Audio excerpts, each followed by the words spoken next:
नमस्कार, जय जगन्नाथ। आपण माने ओडिया भक्त कविंकर गोटे सुंदर पद श्रवण करिथिबे। धन्य तोर बांक चाहाणी तते गढ़ीची केउ बिंधाणी, भासुथिलु महो दधी जळे तते आनीची पानीरु छाणी। सत्यजुगर ये कथा जेतेबेले इंद्रदुम्न महाराज महाप्रभु श्री जगन्नाथंकु दारुब्रह्म स्वरूप रे प्रतिष्ठित करिया पई आज्ञा पाइले, आउ महाप्रभुंकर स्वयं दारु निजे शंख चक्र गदा पद्म चिन्हित होई समुद्र रे भासमान स्थिति रे आविर्भूत होइतिले। ये सिना सत्यजुगर कथा, याकु सिना आमे स्कंद पुराण रे पढ़े, किंतु श्री जगन्नाथ संस्कृतिर एही सत्य कली काल रे भी प्रतिफलित होईची। एक कथा कोन आपण जानंती? आज सर्वत्र श्री जगन्नाथ टीम बाहरी पड़ीची भद्रक जिला को वासुदेवपुर ब्लॉक रे थिबा पढ़ुआ ग्राम को, जेउठी भासमान दारु आसी स्वयं लगी बोली से भासमान दारु दारुब्रह्म निजे प्रतिष्ठित होई पूजा ग्रहण करुचंती। आसंदु बुली जिबा वासुदेवपुर ब्लॉक रो पढ़ुआ ग्राम।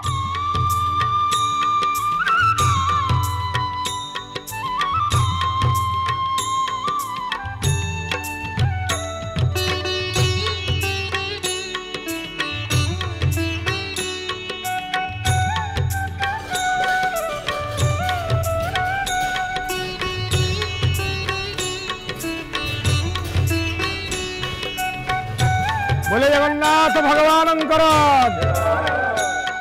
भक्त बंधु माने पचारि पचारि पढ़ुआ गाँव रे आसी आम टीम पहुँचला।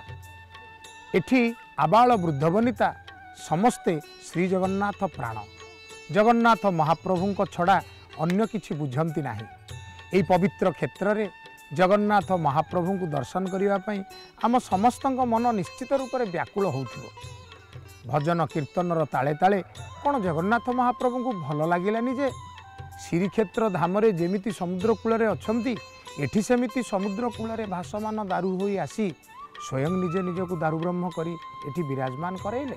भक्त मानकर ए आवेग, जगन्नाथ महाप्रभुंकर करुणा, ये सबुकु एई माटी रे दर्शन करिवार सौभाग्य मिलुथिबारु एई माटी को बार बार प्रणाम करिवा, एई माटी को मथार मौली करिवा, देहर भूषण करिवा, आउ पवित्र मनरे प्रेम रे प्रभुंकर भजन कीर्तन करी चलंतु देउल प्रवेश करिवा। बोलिए जगन्नाथ भगवान की।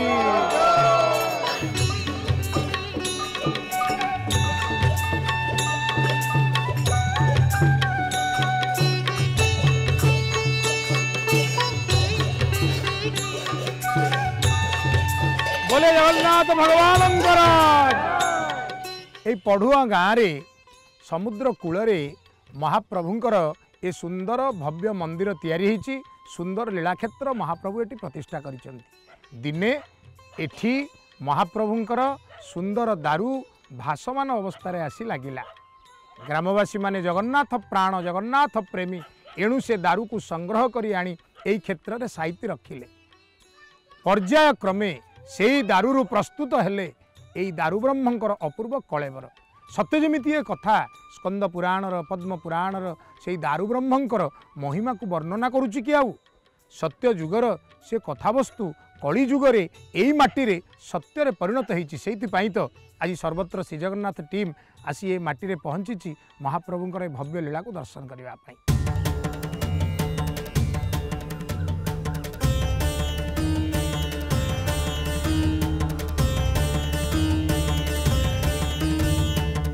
पढ़ुआ गाँ महाप्रभु बसीचंती सुंदर गंभीरा भितर आखि पुरे देखंतु केड़े सुंदर भाव में सज होती ठाकुर। चतुर्धा मूर्ति को सेवक सेवायत माने मन प्राण दे सजैचंती। नानाविध कुसुम अंग राग को विभूषित करुची। अद्भुत तेज कांति महाप्रभु ठारू विच्छुरित हो आसुची। सुशीतल पवन को श्रीअंगरे स्वीकार करी महाप्रभु सतेजेमिति एई समुद्र को मध्य से महोदधिर मान्यता देइचंती। एई समुद्र तट आमे विचार कले ये मध्य से महोदधिर आउ गोटे वर्धित अंश। महाप्रभु एठी विराजमान होती धीरे धीरे धीरे धीरे सुलुसुलिया पवन समुद्रर जलराशि उपरे तले प्रवाहित हो श्रीअंग पर्यंत प्रसारित हो जाउची। महाप्रभु श्रीअंग रे स्वीकार करू करू कहउचंती मु समस्तंकर आरती समस्तंकर जिज्ञासा समस्तंकर प्रार्थना सबुकिछि को ग्रहण करिवा पई एई पढ़ुआ गाँ रे बसिछि। महाप्रभु चका आखिरे आखि मिशांतु दर्शन करंतु जीवन को धन्य करंतु। आहा केड़े सुंदर अधा गढ़ा दियो कोला ठाकुर आहा केड़े सुंदर तुलसी दयणा माळ मस्तके मयूर चूड़ तुलसी दयणा माळ मस्तके मयूर चूड़ रूप संभार। श्री जगन्नाथ महाप्रभुंकर जो भव्य देउल आमे दर्शन करे श्रीक्षेत्र धाम रे ताहा भी समुद्र कूल रे महाप्रभु यही पढ़ुआ गाँव रे विजे करिचंती तांकर मध्य देउल यही समुद्र कूल रे। एठी किंतु आधुनिक शैली रे निर्मित होइचंती मंदिर द्वितल प्रासाद प्रथम महलाटी महाप्रभुंकर कार्यालय बा ऑफिस घर रूप में व्यवहृत होउची आउ द्वितीय महलारे महाप्रभुंक पई देउल प्रस्तुत करा जाइछंती। 22 पाहाच लंबीची भूमिरु भूमा पर्यंत ये 22 पाहाच रे बसिबार सुख किछि स्वतंत्र जे 22 पाहाच रे गड़ीची 22 पाहाच रे बसिची ताकू से सुख बेस जଣା अछि। मने पड़ती ऋग्वेदर 10म मंडल रे कुहा जाए अद्यो जद्दारु प्लवते सिंधो पारे अपौरुष्य अर्थात प्रकृति द्वारा से दारु निर्मित होई नथिले सी अपौरुषेय दारु कौनसी उपाय रे केही तांको सृष्टि करि नाहंती से निजे निजकु प्रकट करिथिले से अपौरुषेय दारु सेथिरे शंख चक्र गदा पद्म चिन्हित थाई सकल ब्रह्म लक्षण युक्त होई से स्वयं आसी उभा होइथिले समुद्र तटरे बा बांकी मुहाण रे। यही क्षेत्र में सेमती एक घटना घटिला अद्भुत घटना कहीं शुणी नाहंती कहीं देखी नाहंती पूर्वरु एमिति कथाटीए कली जुगरे यही समुद्र कूल रे दारु आसी लागिले से दारु को ग्रामवासी माने बड़ आग्रह रे संग्रह करी रखिले। श्री जगन्नाथ चेतनारे अभिभूत होइथिबा श्री जगन्नाथ महाप्रभु को हृदय भरी भल पाउथिबा एई पढ़ुआ अंचलवासी महाप्रभुंकर सुंदर दारु विग्रह से दारु प्रस्तुत कले। जी दया रे दयामय जी क्षमा रे क्षमामय ता करुणा हेले एई दुनिया रे हुए नाही केही पराजय दयामय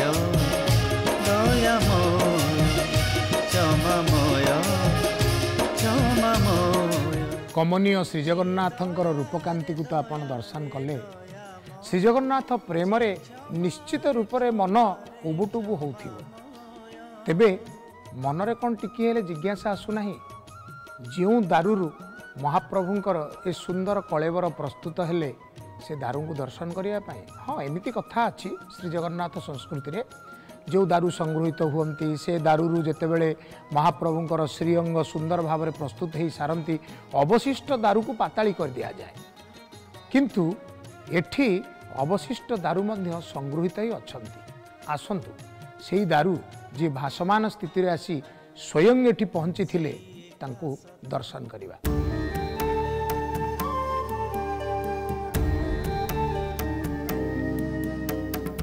ये होचंती सेही दारु जो दारु अंशविशेष रूप से सुरक्षित हो एठी अछंती जो दारुरु महाप्रभुंकर श्री विग्रह मान प्रस्तुत हो एठी पूजा पाउचंती।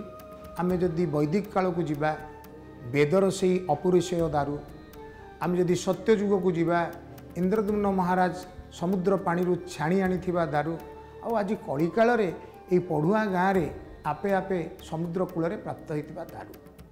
श्री जगन्नाथ संस्कृति रे दारू आउ दारू ब्रह्म ये तो अंगांगी भाव जड़ित तेणु ये श्री दारू को आम भी प्रणाम करवा। आउ देखु ये गोटे सुभद्रा माँ मूर्ति 15-20 दिन भीतर कथा ये माँ विग्रह से ही समुद्र पानी रे भासी आसी जाल रे लगिला। कैवर्त बंधु मैंने ये अच्छा माछ धरा जार बेउसा से मैंने यही मूर्ति को गोटे गछ मूले थोदी पलि आसिले किंतु स्वप्नादेश है अरे मत से कहीं थोदी आसिल मत नहीं मो स्थान में पहुँचाई दियो पुणी से मैंने आनी माँ को ये छाड़ी दी जाइछंती।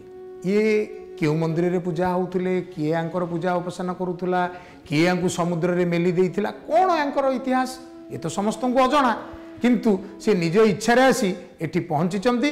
तेणु ये दारूंक पाखरे ये शक्तिमयी विराजमान होइचंती। दारू अनुसंधान करिबा समय रे शक्तिमयी काकटपुर माँ मंगलांकर सहायता निया जाई थाए। जो दैतापति बंधु माने जाई थांती से माने माँ को पाखरे अधिया पड़ी प्रार्थना करते आमको शक्ति दियो आमको बुद्धि दियो आमको विद्या दियो आमको टिके बाट बतई दियो। तेणु शक्तिमयी विद्यादात्री जोगमाया संभवतः से निजे आसी दारू निकट में निजे ही अद्भुत लीला दर्शन करंतु।